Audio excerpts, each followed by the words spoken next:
What's going on, everybody, and welcome back to the Road to Infinity War here at The Real Talk, where every week we're going to be reviewing a film, an MCU film, leading up to Avengers Infinity War. So if you guys haven't checked out my first two reviews, they're going to be linked down in the description below and also at the end of this video. But if you want to hear a little bit more details about this project, they're going to be on my Iron Man review. So if you guys want to check that out, know more about this project, the link's down there, like I said. So this week we're making our third stop on the Road to Infinity War, and that is for 2010's Iron Man 2, and it's directed by Jon Favreau, again starring Robert Downey Jr., Gwyneth Paltrow, Cheadle, and Mickey Rourke. And as always, guys, I do have a special guest with me today. He's one of my good buddies. He's been wanting to collab with me for a long time. He's been following me and supporting me for a long time as well, so I really appreciate it. So I was like, you know what? Come on my Iron Man 2 review. It's going to be fun. And you guys can get his vibe as well, too. He's a lot of fun. He does a lot of video game videos and a lot of live chats and stuff like that. So without further ado, take it away, man. Guess what? It's your boy Tatumeister. I'm here with the Real Talk. All right. So today we're going to be reviewing Iron Man 2. Well, I guess Real Talk already kind of... John already kind of reviewed it a little bit, but I'm going to give my opinion on it. So, honestly, Iron Man 2 is amazing. Okay, not really. It's good. I'll give it that.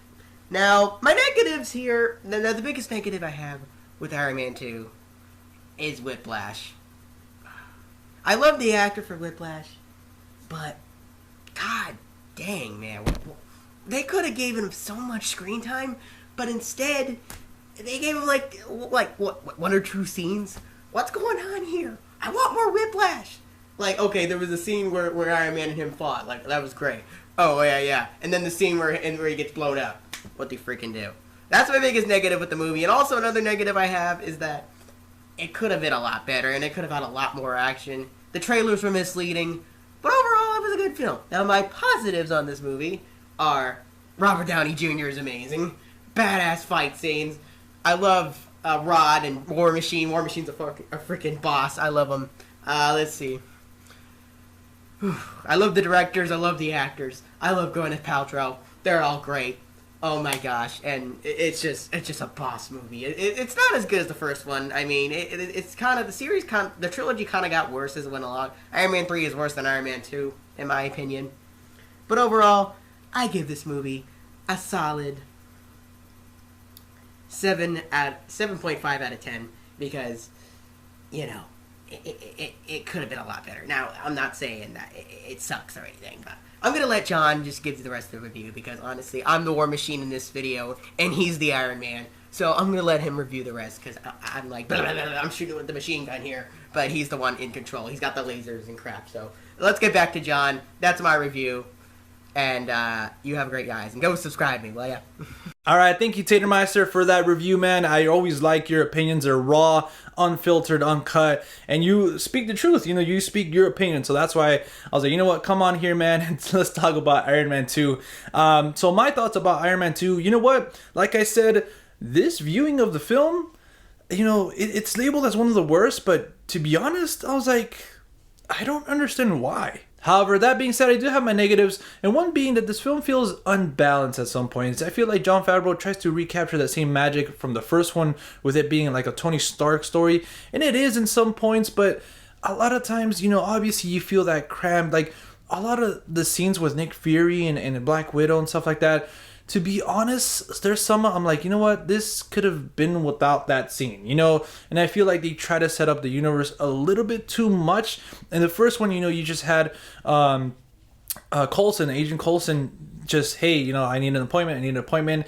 You had the SHIELD reference, and then at the end you had but this is at the end credits, you had Nick Fury, but this one, you know, Nick Fury comes out, Agent Coulson, Black Widow, and all this stuff, and I don't know, at some points I just feel like it's trying to be a Tony Stark Iron Man story and like a little bit of a setup thing, and then also the villain kind of doesn't work for me. I really like him. He's badass. I like Mickey Rourke.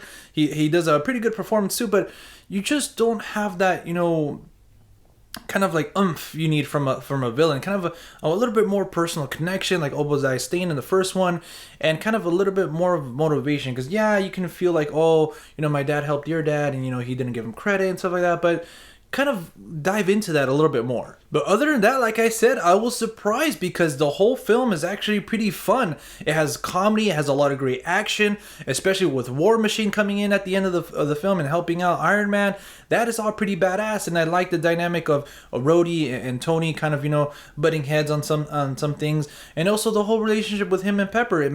Pepper was obviously promoted by Tony as a CEO because he's trying to deal with the whole Iron Man situation. So I like that too. And obviously the effects in this one are great too. I was watching the films from the opening scene where he like dives down from the airplane and he goes to the expo. The effects are great, obviously, and the performances all around are great too. Like I said, Mickey Rourke it does a pretty good job. Obviously, Robert Downey Jr. Also, Sam Rockwell, he plays sort of a villainous type of character. I think he does a pretty good job as well. A lot of people are like, now that he's being nominated and stuff like that, let's kind of forget about that. But I thought he did a pretty good job. He plays that kind of, peep squeak villain, kind of, double timing, villain. He's just doing things behind your back, and kind of like that whole persona he has, like he's rich and kind of all that stuff. So kind of like a Tony Starkish, but kind of down here, so he does a pretty good job at that as well. And I don't know, I was really surprised because I was expecting not a horrible movie, but just a bad movie, and I had fun and I really enjoyed it. So overall, guys, like I said, this movie was fun. It was an MCU film. Nonetheless, it just kind of had these little parts that kind of dragged the film a little bit down for me.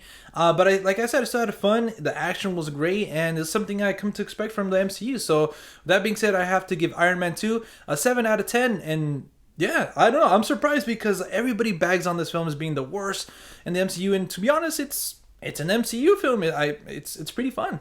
Alright, so you know what to do. Let me know your thoughts on the film in the comment section down below. And Tatermeister, a big thank you to you, sir. I know we've been wanting to collab for a while, and we finally did. Guys, check out his channel. Links to his channel and his social media is going to be in the description down below. He does a lot of fun videos, so make sure to check him out. And next week, guys, we're going to be continuing with the Road to Infinity War with my review for Thor.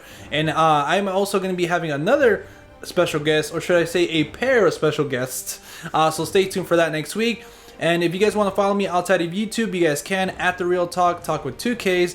And on Stardust, you guys can just find me there, just at The Real Talk.